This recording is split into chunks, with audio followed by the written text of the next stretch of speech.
Hey everyone, welcome to Daily Revelations. So this morning I've got, something that we do all the time, and we don't do it the way we want to do it all the time. And what am I talking about? How you respond to others. So if you consider what the gospel is and what we have made preaching the gospel as a church, there's a huge disconnect. So I grew up in a very legalized religious church background, and then moved into kind of a little less, but yet still there were things that you were told that you were to do to get the right outcome. And so a lot of times people would carry around tracts, and they would memorize a certain steps to lead people to Christ. The only problem was in my heart, that never felt right. And this morning in my study, God just really confirmed what He's always led me towards and is teaching me, because I'm not really good at it. I'm getting better at it, but the way that we respond to others is how we preach the gospel. And it's harder, of course, to those people who we need to respond to with grace when they do not, in our own eyes, deserve it.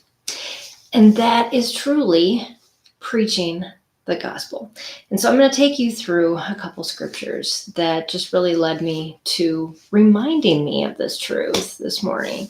In Mark 8:34 and 35, Jesus says, "Deny yourselves, take up your cross, follow me." This is the way that living is really lived, not by doing it the way you think you should do it. Because if you lose your life for my sake and the sake of the gospel, now remember, the gospel is a gospel of grace. It is not one of judgment. God, in the end, will judge people. What we need to do is pour on so much grace that they realize that how they've been responding is very different. And it's not the way that God calls people to respond. It's completely unworldly and sacrificial. That's the hard part, because we have to, with all of what God can give us, respond to others with grace and love. How do we do that? Well, if we go back to Psalms, the psalmist in Psalm 139 is showing us by his own example how he's praying to God to be in that right place. "Search me, O God, and know my heart. Know my anxious thoughts. Where is my brain leading me to respond? Where is that anxiety saying, I need to take control. I need to do this my own way." And then get it out of me. Help me deny that, God, and pick up my cross instead. And see if there are any angry or hurtful ways in me. Because truly, we want to respond in a way that puts us in the right place and says, you're wrong, I'm right, and we're just going to move on forward. And unfortunately, that's not how we spread the gospel of grace.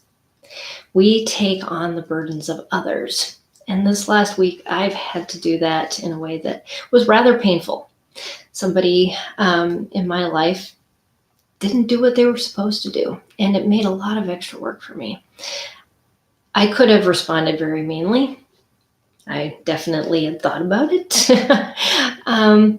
But in the end, took it upon myself, because God was leading me to a different response of grace, and to help someone to come alongside them that was more needy than I realized, and to show grace and love to them in a way that maybe most people don't respond to that person. And that is how we live out the gospel. We don't respond like the rest of the world does. We take on these things and we say, you know what? I'm going to deny what my personal self wants to say, and I'm going to take this up because this is where God has put me. And I know that he knows all the craziness of my life. I definitely didn't think I had time to do what I needed to do. And I really didn't. It made me sacrifice a lot of things. But in the end, it showed love. And God worked it all out. And he'll work out the time that I need to still make up. So I want to bring you to the last scripture verse that I got to. It's in 2 Corinthians 4. And it was verses 15 through 18. For all things are for your sake, so that the grace which is spreading to more and more people may cause the giving of thanks to abound to the glory of God. This is the gospel in a nutshell. Grace abounding, spreading, going out from God's people. That's you. That's me.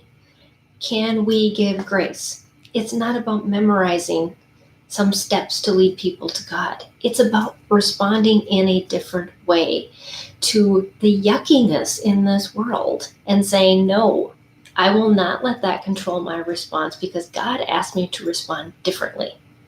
And I will choose to deny myself and to respond in grace and love. Because at the end of those verses, it says, for what we see is only temporary. Those things that we have to sacrifice for are going to be gone.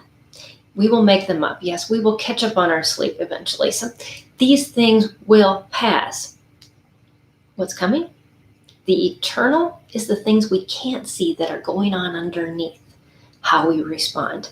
What's happening in the hearts and lives of those people that we are responding to that go, ooh, that is not how most people respond to me. What is different about that person? What is it in them that makes them do that? I want that. That's how I became a Christian. I saw people responding and being filled with joy and hope that I could not achieve on my own. And it made me pursue God. Be that person that gives others a hunger for what they've been looking for. And the only way you can do that is by responding with the gospel of grace and love. And that means, of course, to deny ourselves. And we do that by leaning on God's strength alone, because we can't do it on our own. Our own selfish desires will lead us in the wrong direction. So be encouraged. You can do this. You can share the gospel. It's super easy, but really hard. Just lean on God and he will give you the strength. So thanks for joining me on Daily Revelations, everyone. I'll see you again next time. Bye.